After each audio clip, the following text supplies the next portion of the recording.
കാരണം എന്തോ ഇനി ഈ അമ്മമാരുടെ പ്രാർത്ഥനയാണോ എന്താണെന്ന് എനിക്ക് അറിഞ്ഞൂടാ. ബാക്കി കാര്യങ്ങളെല്ലാം ഇക്ക പറയും. നമസ്കാരം, എൻ്റെ പേര് ജലീൽ എന്നാണ്. ഞാൻ സൈക്കോ സോഷ്യൽ റീഹാബിലിറ്റേഷൻ സെൻ്റർ നടത്തുന്ന ആളാണ്. അപ്പോൾ ഇന്ന് പുലർച്ചയോടുകൂടി ഞാൻ ഈ സജിന എന്ന ഒരു സ്റ്റേറ്റ്മെൻറ്റ് എടുത്തു. അത് കണ്ട് കഴിഞ്ഞപ്പോഴത്തേക്ക് ഞാൻ പെട്ടെന്ന് ദിയാസനയുടെ വാട്സപ്പിലേക്ക് നോക്കി ഓൺലൈൻ ഉണ്ടായിരുന്നു. അങ്ങനെ ഞാൻ ഉടനെ തന്നെ വിളിച്ചിട്ട് പറഞ്ഞു, ദിയാസന ഈ 2 മാസം 2 പ്രാവശ്യം അവിടെ വന്നിട്ടുണ്ട്. ഒരു പ്രാവശ്യം വന്നിട്ട് ഏകദേശം പിന്നെ ഒരു ദിവസം ഫുള്ള് ഞങ്ങളുടെ കൂടെ ഉണ്ടായിരുന്നു എന്നുള്ളതാണ് ഞാൻ മനസ്സിലാക്കിയത്. കാരണം അന്ന് എറണാകുളത്ത് മറ്റോ പോകാനുണ്ട്, വരുന്ന വണ്ടി എന്തോ ഡിലേ ആണെന്നോ ഒക്കെ പറഞ്ഞു. അത് ഞാൻ വ്യക്തമായിട്ട് കാണിച്ചു തരാം. 9-ാം തീയതി 2-ാം മാസം 9-ാം തീയതി വന്നിട്ടുള്ളത് സൽമാൻ പിന്നെ മേഘ, ഇവരുടെ വിവാഹ വാർഷികമായിട്ട് ബന്ധപ്പെട്ടിട്ടാണ് വന്നിട്ടുള്ളത്. ആർട്ടിസ്റ്റാണ്. അതെ.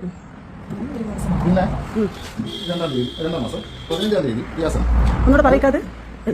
2-ാം മാസം 15-ാം തീയതി പിന്നെ ദിയാസന. അന്ന് തലേദിവസം വാലന്റൈൻസ് ഡേ ആയിരുന്നു. അപ്പം വരാൻ പറ്റിയില്ല, അമ്മമാരെ കാണണമെന്ന് പറഞ്ഞിട്ട് വന്നിട്ട് പിന്നെ എറണാകുളത്ത് എവിടെ പോകണമെന്ന് പറഞ്ഞിട്ടൊക്കെയാണ് നിന്ന് പിന്നെ ഞാൻ ഉറക്കം പറഞ്ഞെന്ന് പറഞ്ഞിട്ട് കയറി പോകാൻ പോയി.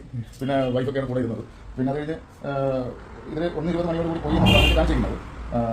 പിന്നെ കൂടാതെ പല സാഹചര്യത്തിലും ആർട്ടിസ്റ്റുകളെ കൊണ്ട് വരുന്നുണ്ട്. പിന്നെ ഒറ്റയ്ക്ക് വന്നു കഴിഞ്ഞാൽ ചിലപ്പം രാവിലെ 10 മണിക്ക് വന്നു കഴിഞ്ഞാൽ ചിലപ്പോൾ രാത്രി 11 മണി 10 മണി ഈ സമയത്തൊക്കെയാണ്.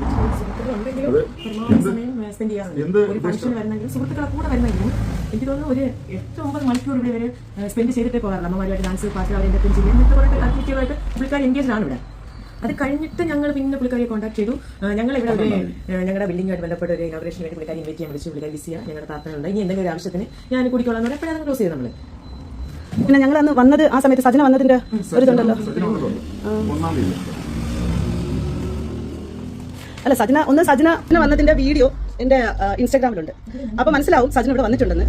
അപ്പൊ ഞാൻ പറയാൻ വന്നത്, സജന എന്നെ വെല്ലുവിളിച്ചത് 15-ാം തീയതി 12 മണിക്കും 1 മണിക്കും ഇടയിൽ എന്റെ ബ്ലഡ് ടെസ്റ്റോ മുടി ടെസ്റ്റോ എന്നെ ഗവൺമെന്റോ സർക്കാരോ നാട്ടുകാരോ ക്രൂശിച്ച് അടിച്ച് ഇടിച്ച് എന്നെ ഉപദ്രവിച്ച് എന്നെ കൊന്നുകളഞ്ഞ് ഏതെങ്കിലും രീതിയിൽ പരിശോധന നടത്താനാണ്. ഞാൻ പരിശോധിക്കാൻ ഇപ്പോഴും വില്ലിങ്ങാണ്. പക്ഷെ ഒരു കാര്യം പറയാണ്, അവള് വിളിച്ച ആ ദിവസവും ആ സമയവും ഒക്കെ ഞാൻ നിങ്ങളെ പ്രൂവ് ചെയ്യാൻ വേണ്ടി വന്നത്. ഇത് ചിലപ്പോൾ ഇവിടുത്തെ അമ്മമാരുടെ ഒരു പ്രാർത്ഥനയായിരിക്കാം ഇതെന്ന് പറയുന്നത്.